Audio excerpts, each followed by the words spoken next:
Square রুটের মধ্যে যদি কোনো পূর্ণবর্গ সংখ্যা না থাকে তাহলে সেটা কি অমূলদ সংখ্যা হয়। তাহলে আমরা এবার যদি মনে করি √2, তাহলে এটা একটা অমূলদ সংখ্যা, ন্যাচারালি আমরা বলতে পারি। কিন্তু আমরা ম্যাথমেটিক্যালি কিভাবে প্রমাণ করব যে এটা একটা অমূলদ সংখ্যা বা ইরেশনাল নাম্বার? তাহলে চলো দেখা যাক। তাহলে √2 একটা ইরেশনাল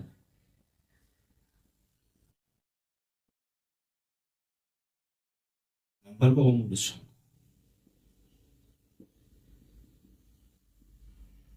√2 একটা অমূলদ সংখ্যা, তাহলে আমাদের সেটা আমরা প্রমাণ করবো। দেখো, আমরা এটা কন্ট্রাডিকশন অ্যাপ্লাই করবো এখানে। কন্ট্রাডিকশন অ্যাপ্লাই করবো বলতে আমি ধরে নেব কি √2 একটা রেশনাল নাম্বার।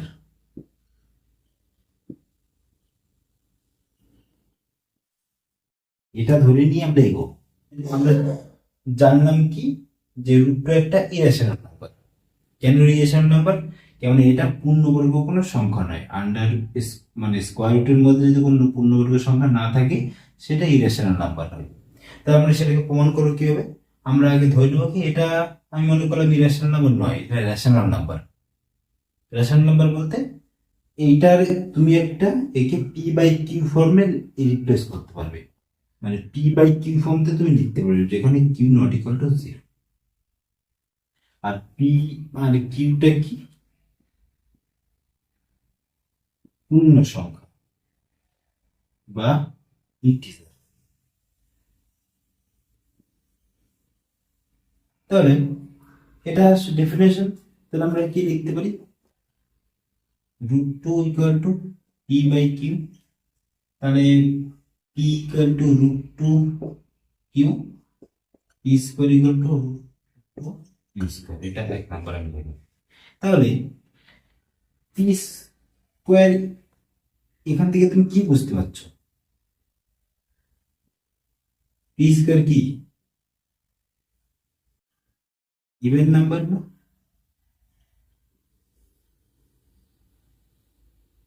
কেন ইভেন নাম্বার? কেন না? পি স্কোয়ারটা কি ভাবে আছে? 2 ইন্টু কিউ স্কোয়ার, মানে কি মাল্টিপল অফ 2 আছে না, মানে 2 এর গুণিতক হিসেবে আছে না এখানে। তাই পি স্কোয়ারটা কি ইভেন নাম্বার একটা।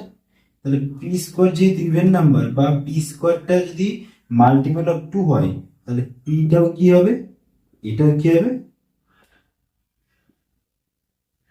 Multiple of. তাহলে আমি কি লিখতে পারি? P K P equal to 2n লিখতে পারি, যেহেতু পি টা মাল্টিপল অফ 2 লিখতে পারি, মানে পিটা সবসময় এই ফরম্যাটে থাকবে। তাহলে আমরা এটা এইখানে বসিয়ে দেবো কি? তাহলে এখানে এটা একটু মুছে দিই। তাহলে এখানে 1 নম্বর বসিয়ে দেবো। 1 নম্বর বসালে কি আসবে? 2m square 2 Q square. এবার তাহলে কিউ স্কোয়ার ইকুয়াল কি পাচ্ছি? এখানে 2 এখানে কেটে গেলে 2m স্কোয়ার থাকে। তাহলে একইভাবে এখান থেকে কি পাচ্ছি? কিউ স্কোয়ার কি মাল্টিপল অফ 2 না? আবার তুমি কি বলতে পারো, এটা একটা ইভেন নাম্বার। এটা যদি মাল্টিপল অফ 2 হয়, তাহলে কিউটাও কি হবে মাল্টিপল অফ 2 হবে, মাল্টিপল অফ 2 হবে। তাহলে কিউটা মাল্টিপল অফ যদি 2 হয়, তাহলে তুমি কিউটাকে কি ধরতে পারো? 2n এই হিসাবে ধরতে পারো। তাহলে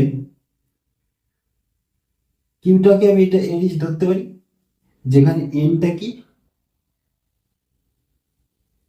অখণ্ড সংখ্যা বা হোল নাম্বার। এক্ষেত্রে তাই এমটাও কি অখণ্ড সংখ্যা বা হোল নাম্বার। তাহলে পিও কি 2 এর মাল্টিপল, কিও 2 এর মাল্টিপল।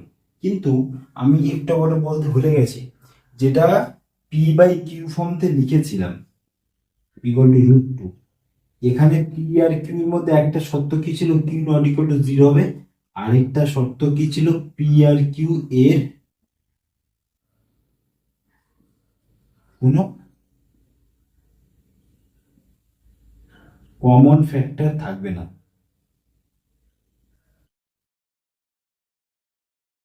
শুধুমাত্র এক থাকবে, যদি থাকে শুধুমাত্র এক থাকবে, এছাড়া পি আর কিউ এর মধ্যে কোনো কমন ফ্যাক্টর থাকবে না।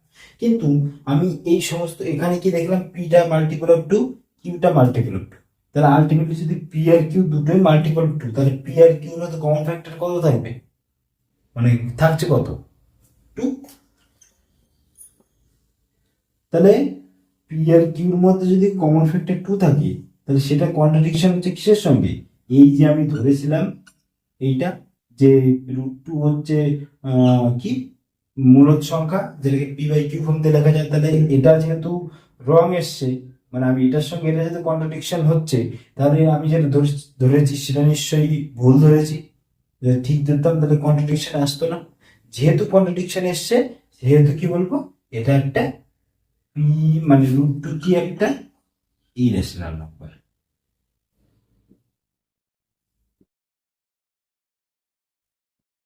তাহলে বুঝতে পারলে কি করে বলবো।